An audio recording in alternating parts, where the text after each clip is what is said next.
thing you are watching or listening to, as the case may be, or otherwise absorbing through osmosis, DeProgram with Ted Rall and Jamarl Thomas for Wednesday, August 19th, 2026. Thanks for joining us here. Please like, follow, and share the show.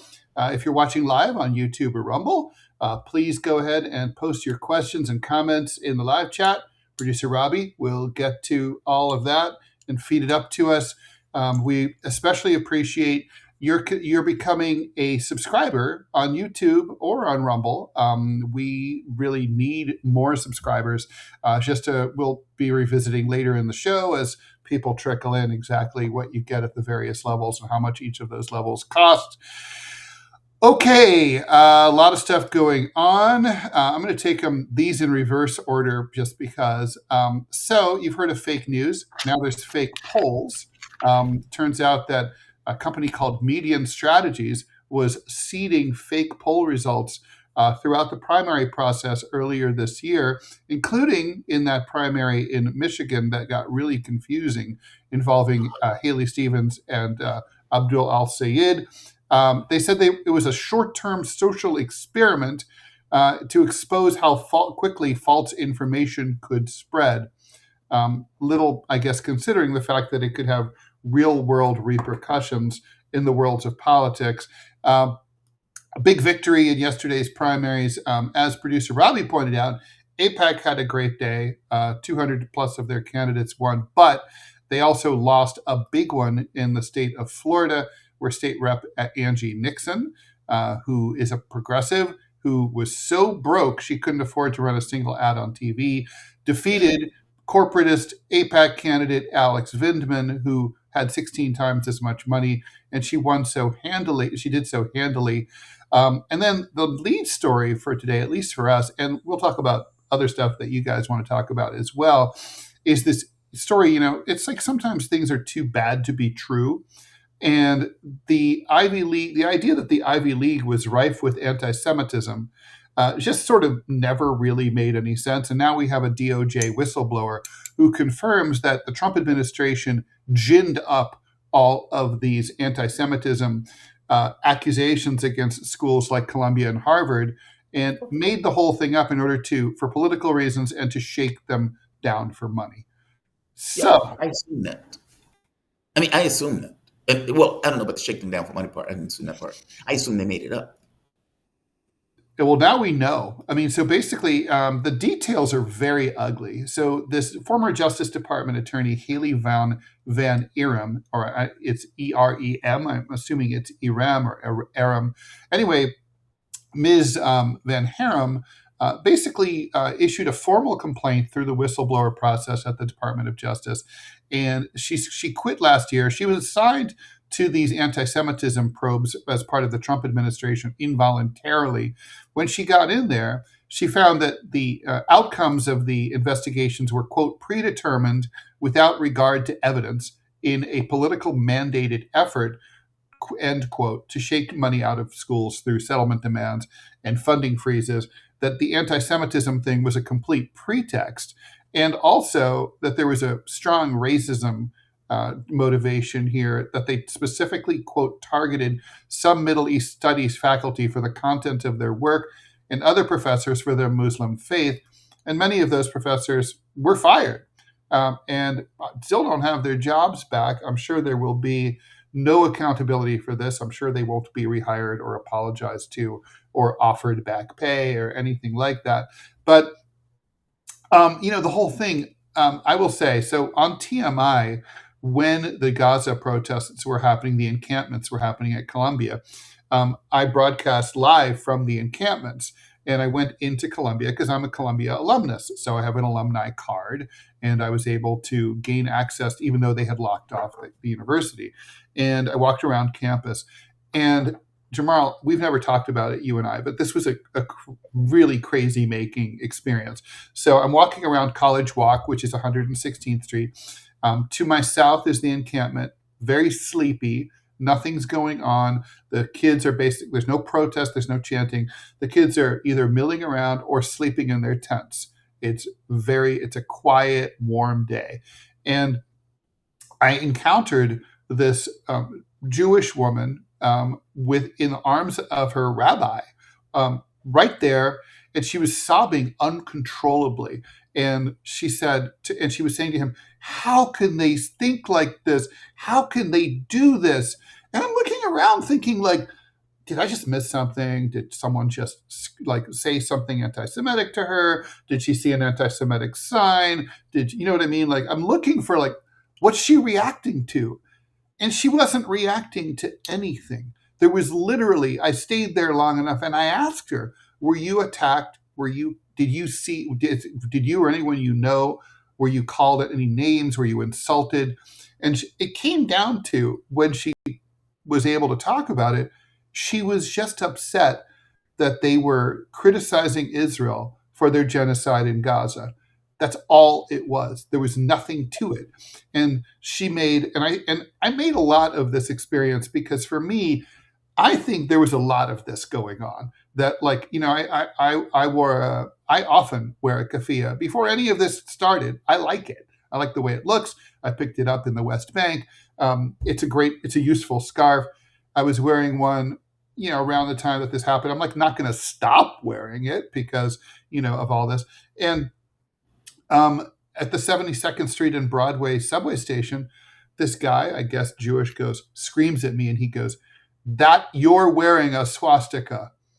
And and it was just like, so basically any indication of solidarity with, or even just a reflection of Palestinian culture, which is all a keffiyeh is like something that, like, for some Zionists, triggers them into making the leap into, that's the same as we want to shove Jews into ovens.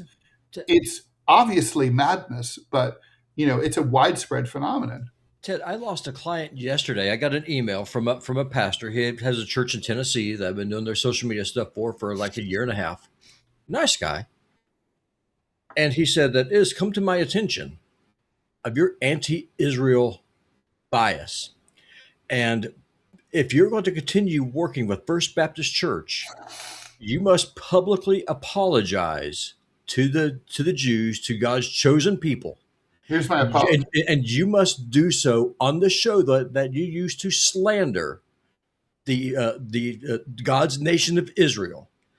This is it's your big chance, Robby. You have the mic right now. Go ahead. It apologize. Repent. I just sent him the link.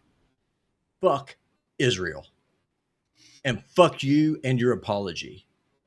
I will never do it. Never. I serve the cross, not the Star of Remphan. You, sir, are a false shepherd. You are a liar. You are misleading your flock. And I hope that they leave your church in droves. You, sir, are scum. And if I go bankrupt because of this, eat a dick. I like your style, Robby. I would have just sent him a dick pic. Some randos dick pic. He doesn't deserve my own dick. He deserves a random. Yeah, you don't deserve mine. I don't know. I experienced this through rage, which makes it difficult to think it through. That woman puts me in the mind. I mean, I think she encapsulates the war in its entirety. You have a woman who nobody is touching, nobody is doing anything to, screaming, crying bloody murder for things that are in her mind. Mm-hmm. And from the standpoint of the state of Israel, meaning what's more important to her is that these people are camping out, not the fact that Israel has murdered 100,000, if not more people, 2/3 of which are women and children, 30% of which are babies. That doesn't matter to her, right? What matters to her is, oh my God, I can't believe you guys feel this way about the state of Israel. As it goes through systemically murdering, raping, killing, and pillaging all of these areas, not to mention going into Lebanon, or for that matter, going into Syria. Like, I have no sympathy for her. In fact, I think she's a lunatic. She probably needs medical attention. She's nuts. And these people out there who's making this argument like, oh my God, the fact that they're camping out. Them camping out is to make the point that your colony of squatters is on a murder spree that the United States is fundamentally absolving. I mean, for fuck's sake, they were starving local populations and then shooting those populations when they would go and get food, and they were doing it for sport. They enjoyed it. They got a sick sense of satisfaction out of it. I could show you the videos of the soldiers that were doing it. So yeah, I have no sympathy for that woman. I think she's nuts. And fact of the matter is, from my point of view, they're not always compromises. There are certain times that sides need to lose. That it's meaning they need to fail and fail completely and absolutely. And this is one of those times. That woman is a dinosaur. And she may be a very nice person to her grandkids and to her other people and everything else. But if she's defending a genocidal regime, then yeah, I don't think much of her. And I agree with you. I think a lot of that was taking place. And what makes it worse, and what makes this argument difficult for me is that she may have been serious. Like, meaning from her point of view, there might have been no malice in it at all. It might have really been, oh my God, I can't believe they feel this way about the Jews. And it's not about the Jews. It's about the colony of squatters that just so happen to be Jewish. Mm-hmm. Meaning the Judaism is not the issue. The Zionism is the issue. The political affiliation. And it's the specific fact that the complicity with the United States. I mean, one of the big definitions that sort of modern Zionists try to append to the traditional definition of anti-Semitism is subjecting Israel to special or additional criticism that other countries are not subjected to. Look, when Myanmar goes after the Rohingya, they don't do it with American bullets and bombs. Right. When the rapid the support forces go after ethnic minorities in Darfur, they don't do it with U.S. Financial and logistical support. Israel does do that. They're the number one biggest recipient of U.S. assistance, militarily, intelligence, and economically in the world. We ignore famines while we're sending billions of dollars to Israel. That's different, right? I mean, it's our business. It's that thing like when you're lending money or, if you have a friend who you're lending a lot of money to, and they say, and you're like, hey, you sure are snorting a lot of cocaine. And they're like, it's not your business. Oh, it's my business because that's my money you're using to do that with. And like what Israel does is my business because they're doing it with my money. What Myanmar is doing sucks. And maybe we should say something about it, but it's not my business really. It's not like I'm not implicated. So this whole thing is, by the way, yesterday, I wanted to mention this on the show. I'm glad that we're talking about this. I wanted to get your take on it, JT. So I was using several like ChatGPT, Grok, those kind of Claudes, to try to see doing some research on a piece about the aspect of the genocide that is often not talked about, which is not just the killing of the people, but the systematic destruction of the infrastructure, right? Like not only first you bombed an entire area, but then you send in special teams to blow up and detonate whatever buildings managed to survive in whole or in part afterwards. And I thought, so I was researching that, and all of them, when I said, please compare this tactic with similar tactics that Nazi Germany might have used during World War II. And they were all programmed to say that there is no such comparison. Israel is engaged in the process of going after a violent military adversary. They're defending themselves from 2023. And I'm like, I didn't ask you about, I'm not asking you about October 7th. I'm not asking you about that. I'm just saying, did Nazi Germany ever go in to do similar things? So when I rephrased the question and I said, take out the comparison with Israel, and I'm just like, okay, did Nazi Germany ever go in and detonate buildings after saturation bombings in areas that it occupied? And the answer is yes. It did so in Warsaw, not once, but twice. It did it after the Warsaw Ghetto Uprising, and it did it again after the uprising of the Home Army against Nazi Germany. And in both cases, Nazi Germany was clear that they wanted to make sure, A, that Poles would no longer have a place to live in Warsaw. There would be no place for them to take shelter. And B, they wanted to send a message to anyone else who would dare to oppose them. Now, that sounds a lot like what, Israel hasn't talked about why they do this, but it's pretty clear that those are probably among the primary motives. But I just thought, like, such is the Zionist influence that they've even managed to program AI in order to provide pro-Zionist propaganda inside your responses. Yeah. I remember my ex one day, her and I used to get into arguments, and the arguments used to piss me off. There's some people I can get into arguments with, and it's no issue.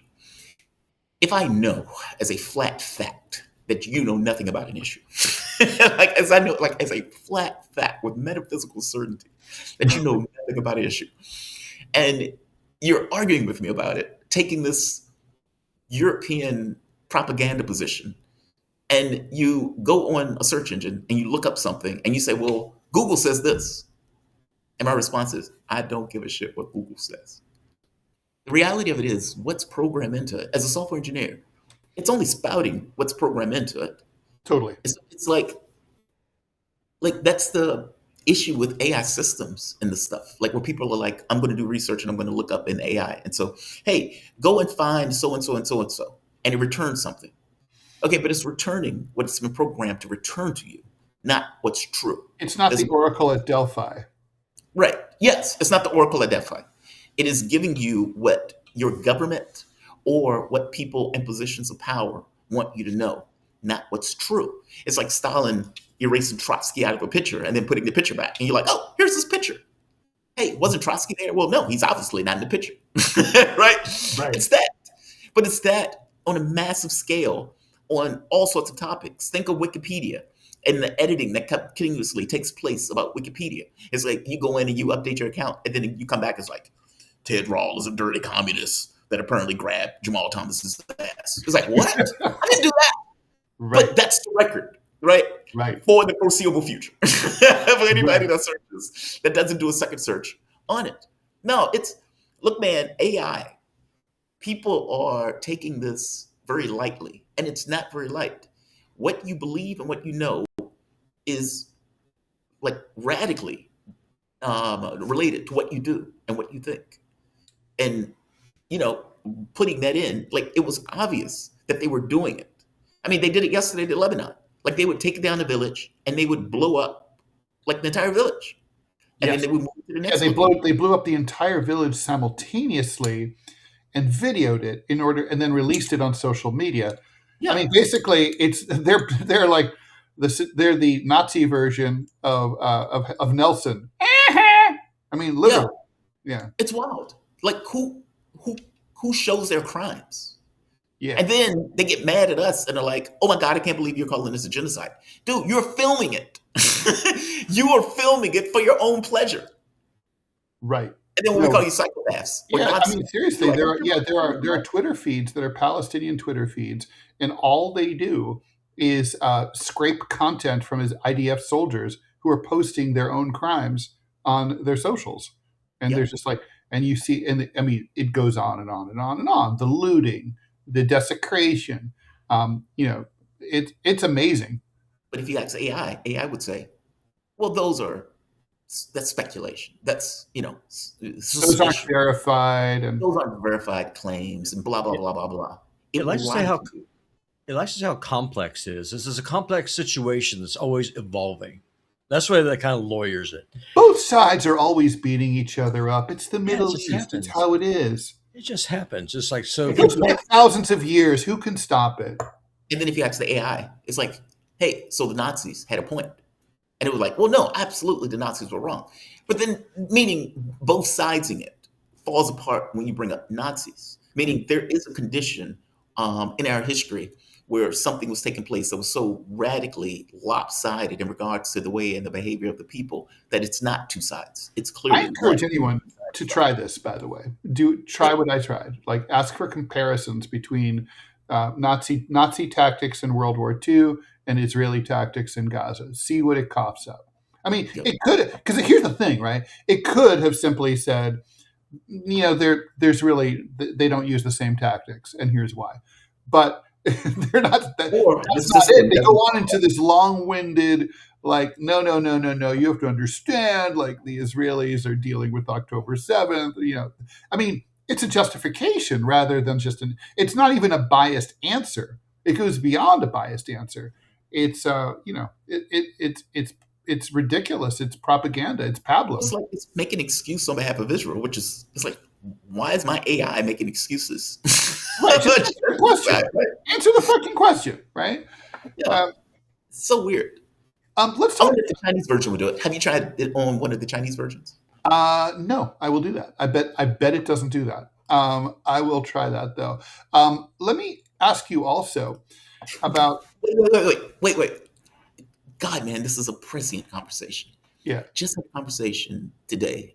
Well, I'm sorry. Ask your question first, and we'll come back to it because we can hit what I'm going to say. Okay, all right. Well, all I wanted to ask you is, so okay, how fucking stupid are the provosts and deans and presidents and trustees of schools like Columbia, where I went, and and Harvard and Penn, that they fucking caved to this Trump administration bullshit instead of just like saying, like, looking into it. I mean, like, Columbia is the school that is deemed to be, even under the DOJ whistleblower stuff, like the likeliest to actually have some truth to the anti-Semitism claims. So I read the detailed Columbia report on anti-Semitism. I read it very carefully. There's nothing there. Nothing. It's long. It's like kind of like there are words, and there are many of them, but there's literally no there there. If you were a reporter and it was like 1980 when there were still editors who checked facts, and you brought this to your editor and you said, I'd like to write about it, he'd throw you out of his office and say, come back when you have something, right? There's nothing there. How does it that these universities coughed up tens of millions of dollars at the same time that they're turning down applications for financial aid from poor students, right? Like, how is it that they can fucking justify? I mean, how stupid are they? Like, did they just figure we just want to shut up the administration? Did they know it was fake? Did some part of them think it might be true? Were there enough Zionists among the alums and the upper administration to say, yeah, actually, it's kind of true. Like, anti-Zionism is anti-Semitism. I mean, like, I'm trying to get into the heads of, like, if you, like, I'm the kind of person, if you give me a parking ticket and it's unfair and it's $25, I'm not paying. I'm going to court. Like, why would they pay tens of millions of dollars in donor money from alums to the U.S. government for nothing? It could be all of those things. And it could just be they're weak and they were afraid. Maybe they thought it was going to be worse. Maybe they thought the publicity was bad. And maybe it could have just been the wars taking place. And I mean, look, our station even took a back seat in the beginning when the war first happened, right? Like, meaning even we were skittish. Television stations were skittish. Well, television stations are basically Zionists, but for all intents and purposes, meaning people, there was a hesitancy about dealing with the issue, honestly. And the university might have been stuck with the same thing. I mean, I think another question to that is also this government got people to work on cases that the people who were working on those cases fully knew was politically motivated and did it anyway. The fact Yeah. that there was only one whistleblower when they had all of these cases, they were just These are politically, attorneys. You can be disbarred for this. You can be disbarred for less. and yet they did it. Right. And yet they did it. Like, there's something inherently wrong with this. And look, I will tell you, inside baseball, I am probably going to lose a guess because they didn't necessarily like something that was said by another guest on another topic. Basically, there's a topic.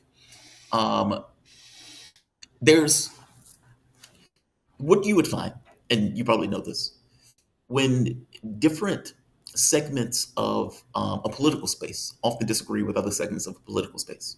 So let's say something happens in one country and an analyst is covering it, has a particular point of view because they cover it in that region. And then another analyst has a radically different point of view because they cover a different region and they disagree with the fact that somebody is saying something. Now, what am I to do with this? And I feel like I'm in a very similar position as people that are either the lawyers that are working in the government, where the government says, "Hey, go do this, or we're going to fire you," or somebody else in the alumni where they're like, "Hey, we know this is bogus. Do we fight it or do we pay? And if we fight it, what are going to be the consequences if we indeed fight it?" It becomes that. I mean, I got to be honest. I think the only response is to tell them to fuck off, meaning that's what they should have said. That's what Columbia should have said. That's what all of those schools should have said. And they should have done it in unity, basically having a united front. If the government is going to have this fight, then we're willing to have this fight because they are committing a genocide. Those kids, all right. They should have backed their people who are in those in the faculty and everything else. Yeah, but instead, those are your faculty that you hired, and they flaked. They flaked. I mean, they capitulated. This is the same. Columbia is the same school that employed Edward Said for years.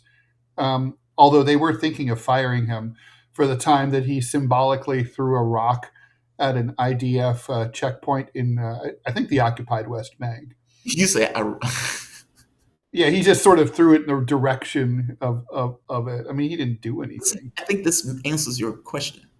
Like, if they were going to get rid of him for something he did that wasn't even in the United States against terrorists and killers, then all bets are off. They were never going to defend their faculty. They were never going to defend their students. Things are only crazier now. So thank you, Robby. Robby put into DeepSeek, which is Chinese AI, the same question, right?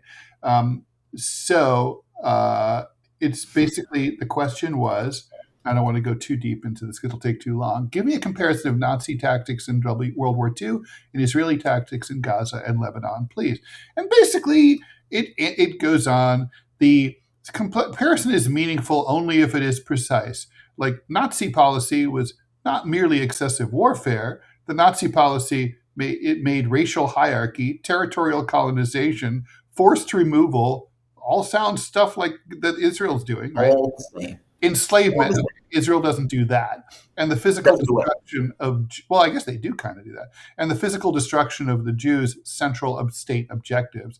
The Holocaust was a state-sponsored, ideologically driven murder of 6 million Jews, blah, blah, blah. Israel publicly frames its Gaza campaign as a war against Hamas after Hamas's October 7th attack. Okay, blah, blah, blah. And then Robby continues, DeepSeek, so you are not going to do a meaningful comparison? And then it's like, you're right to press on, as AI does. And it goes on, the core distinction, the critical difference is intent and target. Nazi tactics were part of a state-sponsored genocide. Israel's operations, regardless of one's view on their proportionality, are tactical and strategic campaigns against militant groups with specific military objectives. It's so dumb. Military conflict, not a program of systemic extermination. It's not a military conflict unless you're primarily attacking military targets. And yeah, civilians get in the way sometimes.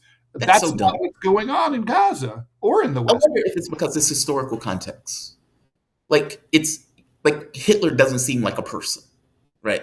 He's some demonic ghoul of so forth. And Nazi Germany doesn't seem like an actual state. It was a state. Hitler was a person. He stumped his toe. He had bad breath. He was a person.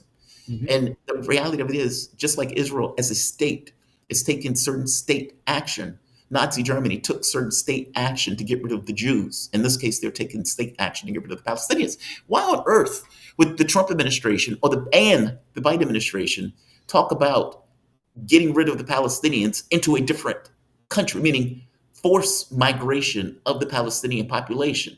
They were talking about trying to put them in Egypt. They were talking about trying to put them in Jordan. Biden is still talking about it. Yeah. So, like, they even talked about sending them to the Central African Republic. Hence my point. Yeah. It's like, don't give me the shit that this is not extermination or removal. That's exactly what it is. And if not removal, extermination. Yeah, it's like, look, if your military action is like, okay, well, we're going after Hamas, that would look different, right? Like, if you and I were somehow woke up tomorrow morning and we're both generals in the IDF and we're in like the equivalent of the Situation Room and we're trying to figure out how to put the kibosh on Hamas, we're not sending in demolition squads and wasting resources to tear down buildings that are sort of half still standing, right? That's a waste of resources. We're not doing that.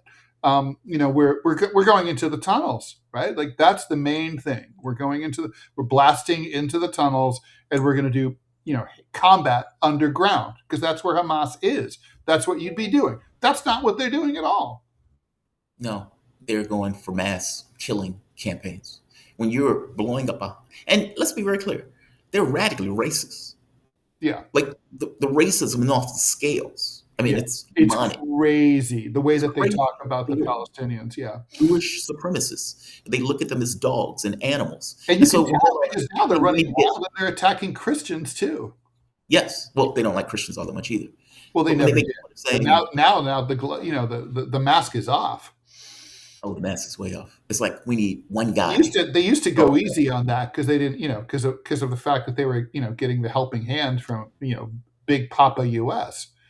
But they had to go easy on the Christians. Well, not now. Yeah, not anymore. Oh, bets were off. But what about these fucking schools? Yeah, well, we talked about that. All right, let's take some comments about this. The Macedon, thanks for the $5. The IHRA, the Holocaust. This is the Holocaust Remembrance People definition got savaged by the new South Wales Supreme Court today in Australia as verbose, imprecise, and detached from reality. It was in Germany too. It was in Germany where the person was, I think it was like anti-Semitism or something like that, and the person won the case. Like this shit's getting struck down. They are intentionally trying to conflate Zionism with Judaism. And these things are very different things. And they do that for the explicit point of saying, well, if you criticize Zionists, you are by definition criticizing Jews. Nonsense. Nothing can be further from the truth. It's fucking nonsense. Ridiculous. A lot of Zionists aren't Jewish. A lot of Jews are not Zionists. Yes, I know. But they try primary opposition to American policy in the Middle East is Jewish right now. Most American Jews are not into this. True. And to make it even worse, like they do it on purpose to try to gin up anti-Semitism. Yeah. I mean, when Netanyahu is saying this is home of the Jews, and this quote, home of the Jews, has gone on a mass murder campaign. Okay, what are people going to feel potentially about Jews if they're not necessarily grasping the fact that the state of Israel has nothing to do with Judaism in a direct sense of the term? Meaning they're conflating the two because they want people to be anti-Semitic. So Netanyahu can say, look at all the anti-Semitism. It's a feedback loop that they're effectively trying to do. We should never allow and it has worked for decades. It's not, obviously the spell is broken, but it has worked. FUSO, thanks for the $1. So Israel bombed the Turks. I'm glad you brought this up, FUSO. Are we adding Turkey as an enemy of America now? Will Turkey shut down Israel's oil supply? So this is a reference to Israel bombed, I guess, a Turkish base because they don't want the Turks to Syria. To supply Syria and be Syria. I mean, that's amazing when you think about where things were 25 years ago, where Israel and Turkey were almost like allies. Well, they still work together. And then, Erdogan can say whatever he wants. Erdogan was instrumental in working with Israel to take down Syria. Mm-hmm. So he plays that good game. He screams, oh, Netanyahu's like Hitler. Here's more gas. Here's more oil. Yeah, but obviously things are much more tense now. I mean, obviously. But that bombing took place a while ago, though. That wasn't recent, was it? It was yesterday. That happened yesterday. I didn't see the bombing. Yeah. The answer is no, because Israel has bombed Syria before and bombed Turkish weapons depots and stuff like that in Syria before. Erdogan complained. Erdogan didn't do anything about it. FUSO, waiting for the pro-Zionist messaging in porn. They do own most of it. You'll be conditioned to be aroused over Israel.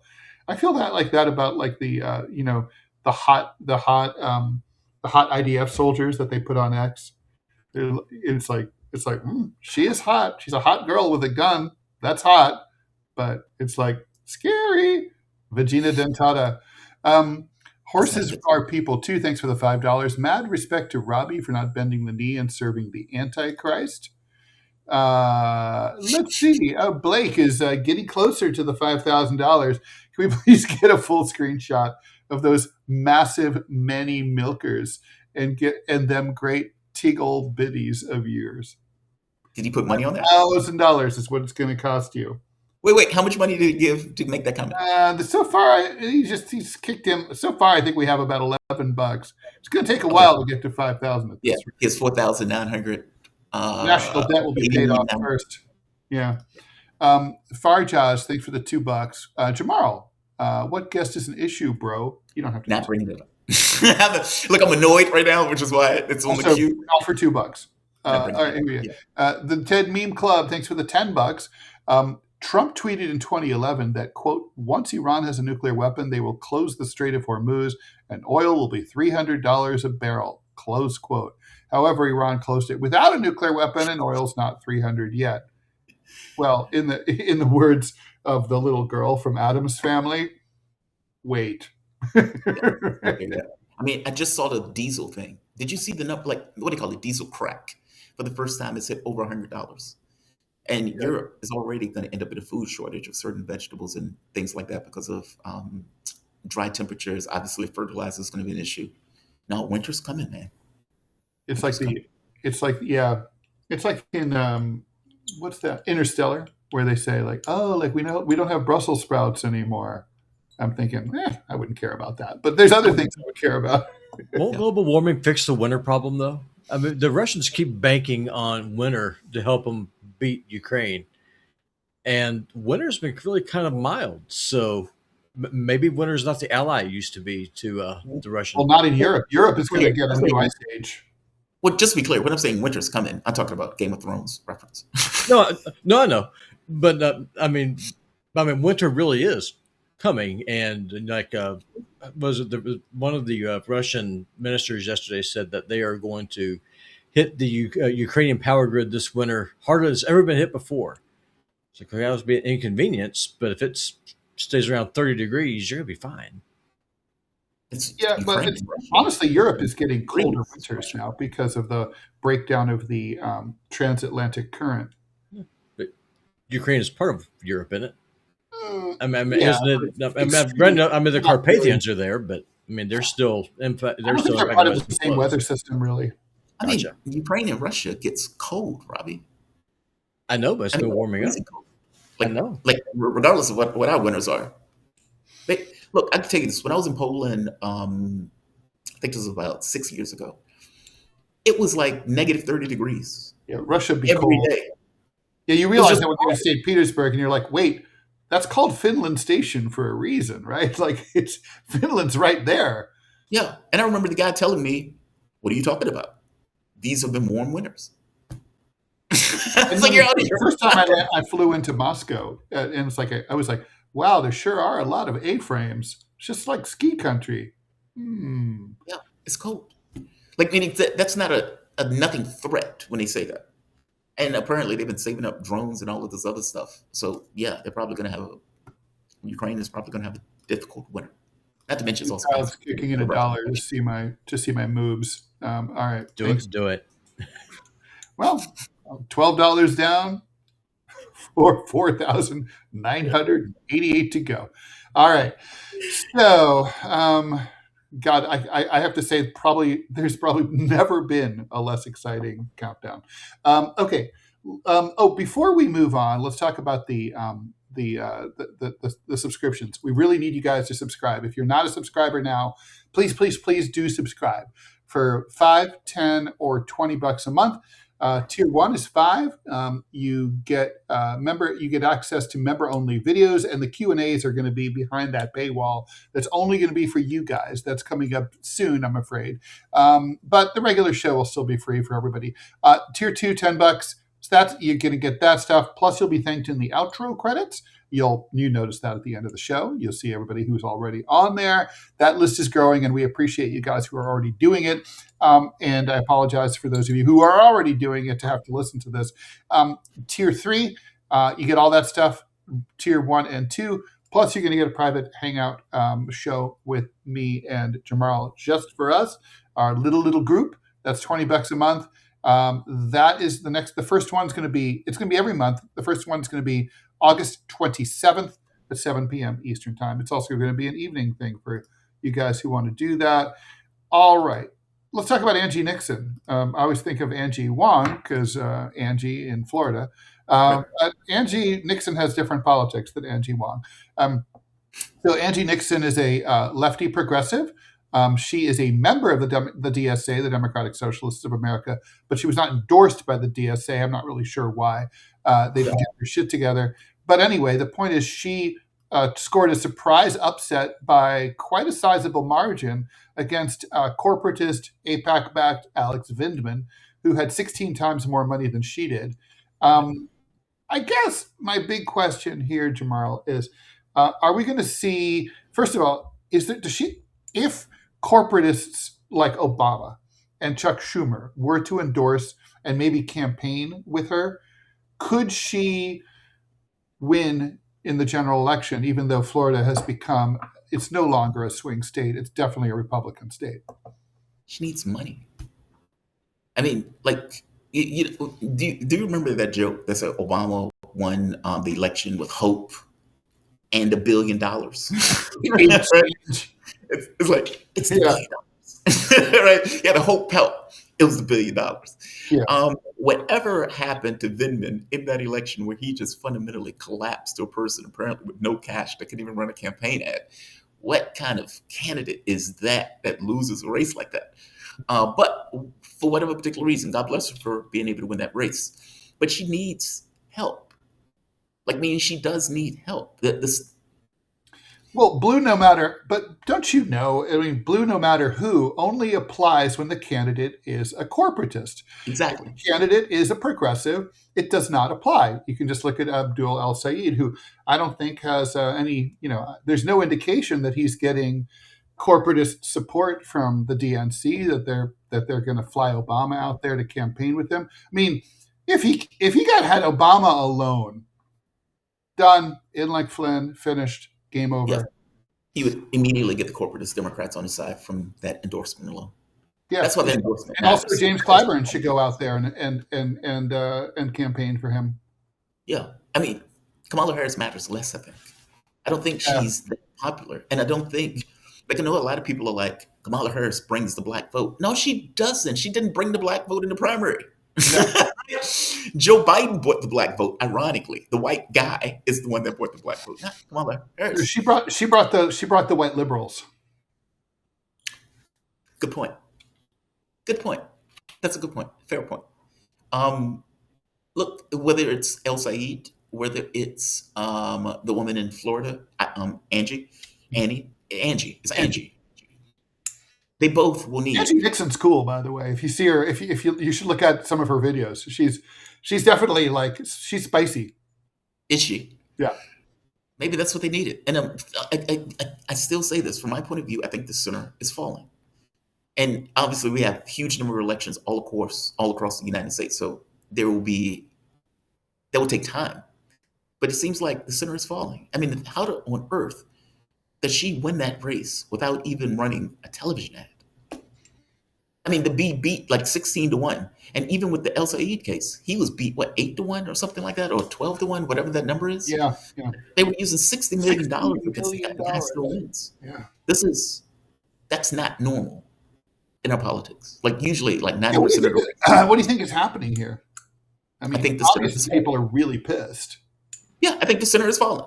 I think the typical candidate that people typically see that represents either Democrats or Republicans, the people have gotten in their minds that they have failed. They don't represent their interests. I think it's that. I think they're looking around and they're saying to themselves, I think these people are corrupt, or at the very least, I don't think these people represent what they say they do. I mean, keep in mind, the Democratic Party is still living off of FDR.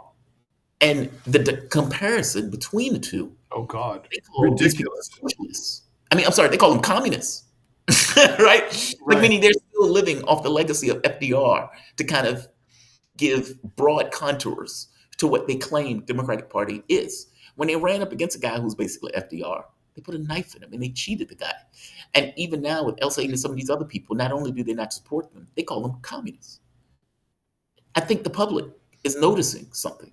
Well, there's also, I wanted to talk to you both actually, but more you, JT, about this particular question about electability. So electability has always been the potent weapon of the moderate, the centrist, the corporate Democrats against progressives. It's like, it's going to be easier for our guy to win in the fall than your guy because your guy is too far to the left, right? And you're going up against the mean Republicans. You got to be more reasonable. You got to tamp it down. There's some indication now. I mean, there never was until recently any indication that there was any evidence for that idea. I mean, we know that Bernie Sanders was more likely in tracking polls to defeat Trump in 2016 and in 2020 than either Biden or Hillary Clinton. And Trump himself thought that. Trump's internal polls reflected that. Trump still will tell you that he thinks he would have lost to Bernie. To the extent that who can believe anything Trump has to say. But anyway, that's his shtick.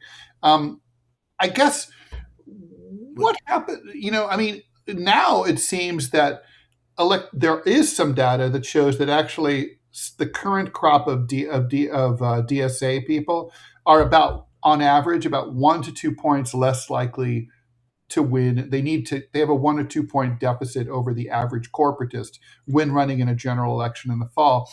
But what's interesting to me is that argument is landing completely flat with progressive voters. It really seems like they don't care. They would rather, in the same way that corporatists would rather lose as corporatists than win as progressives, now progressives would rather nominate a progressive and hope for the best than nominate a corporatist who might have a slightly better chance of winning, but isn't going to do anything even if they do win. Exactly, which is the point. They should have that take. They should have always had that take. And this argument, and for one, Sanders would have beat Trump. If you offer people, hey, here's a blue collar billionaire pretending to be an everyday man versus the real guy who actually believes the stuff. Meaning this guy's pretending to be full pro-worker and all of this other nonsense. But this guy is actually pro-worker. Okay, if you put this guy against Hillary Clinton, okay, well, he may actually look like the pro-worker candidate, right? Or the pro-economy candidate, as opposed to Hillary Clinton, who does not.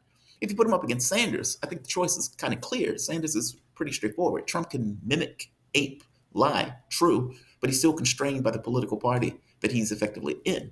Sanders is just Sanders. He's going to, 3 in the morning, he'll tell you what he thinks. Progressives, lefties, whatever they want to call themselves, should have always taken this tack. Always. When you beat the corporatists, you've already demonstrated that you are the better or stronger candidate, at the very least against the corporatists. You can work after the fact in order to meaning you deal with one problem at a time. I don't want the corporatists in office because it doesn't accomplish my objectives. Meaning, even if you win, I get nothing out of the fact that you won. Take over the Democratic Party first, then go after the Republicans. Exactly. You deal with your first monster, go after the second. You may be able to get support from liberals that actually believe the blue no matter who, especially if they hate the Republican enough. Who keeps the monsters at bay is still true, right?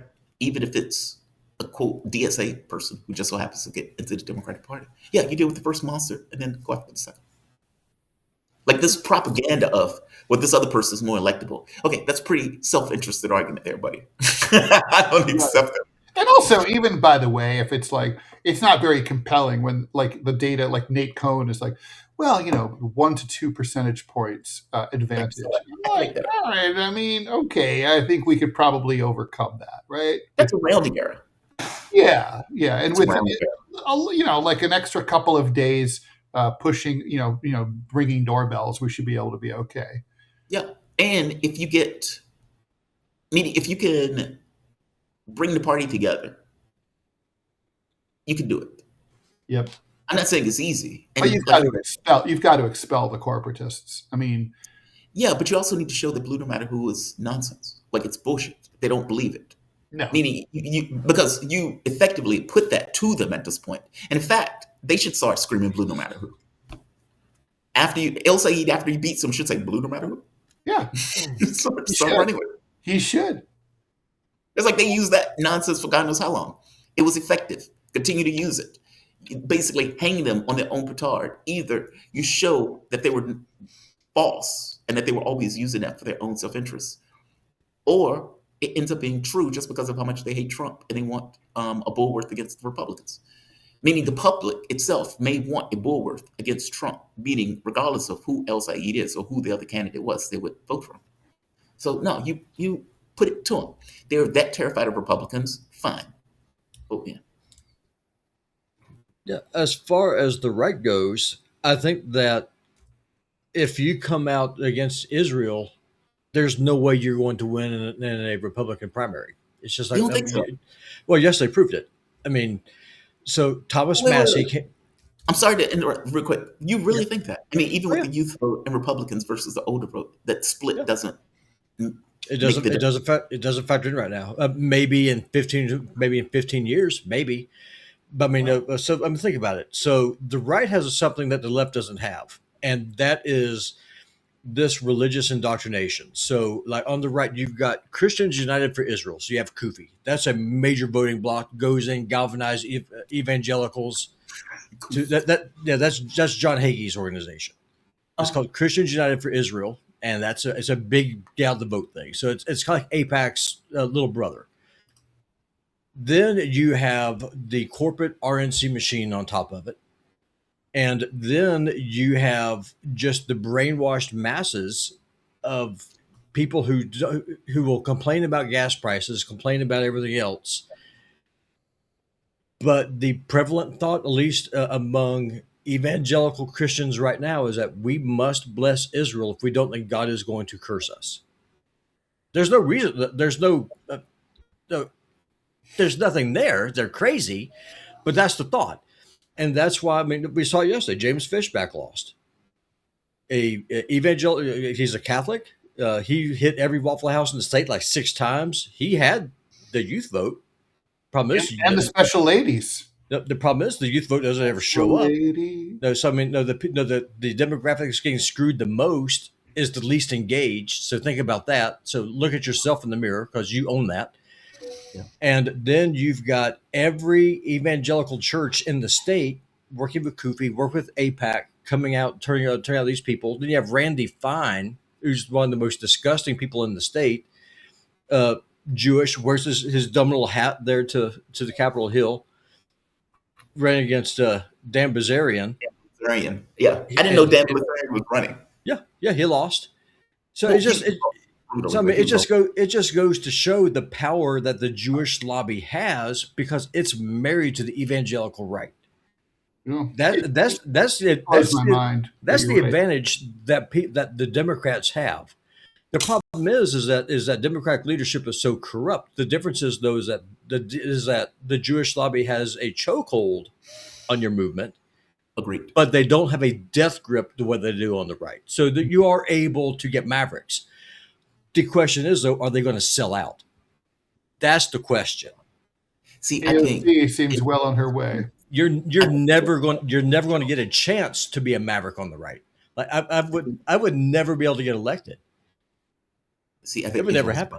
A generation, and I think that's going to be on the left and the right, because those kids will grow up and those kids will vote, whether they're in the Republican Party or Democratic Party. Will they vote? They're not going to be favored. They're voting now.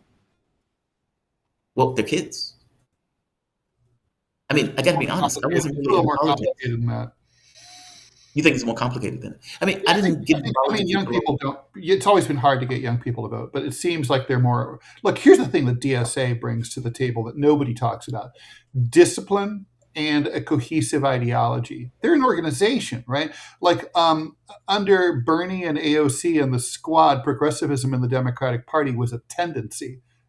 This DSA is a group. They have meetings. They have chapters. They have cadres.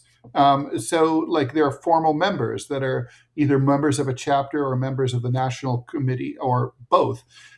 That's a whole different thing.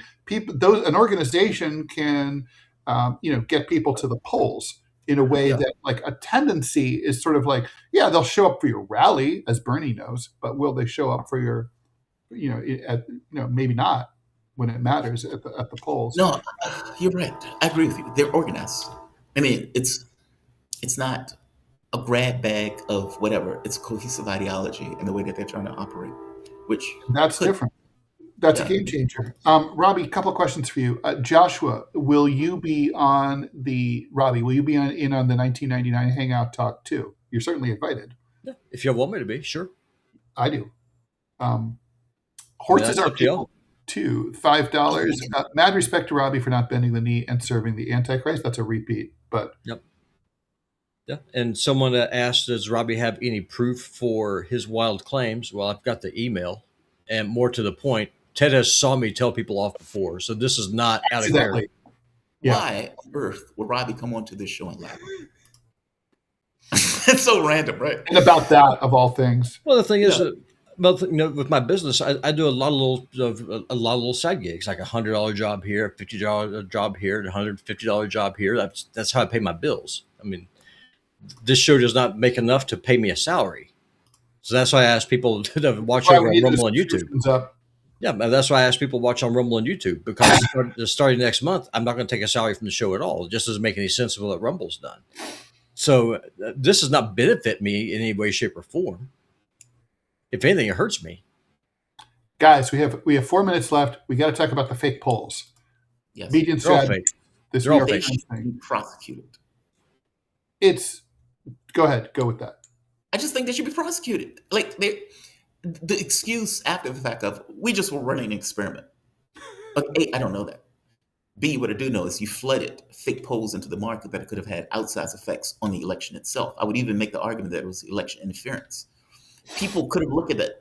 It's very possible that people looked at this El Said poll, for example, and said, well, he's 14 points up. I don't need to go to the polls. Right. Okay. It could have had a depressing effect on the vote. Absolutely. You shouldn't be able to screw with elections in this way. And the excuse after the fact, well, we're just running an experiment. Sure. Right. It's like you go into the store, steal something, you walk out, they catch you, and you're like, I'll just check in whether your security worked.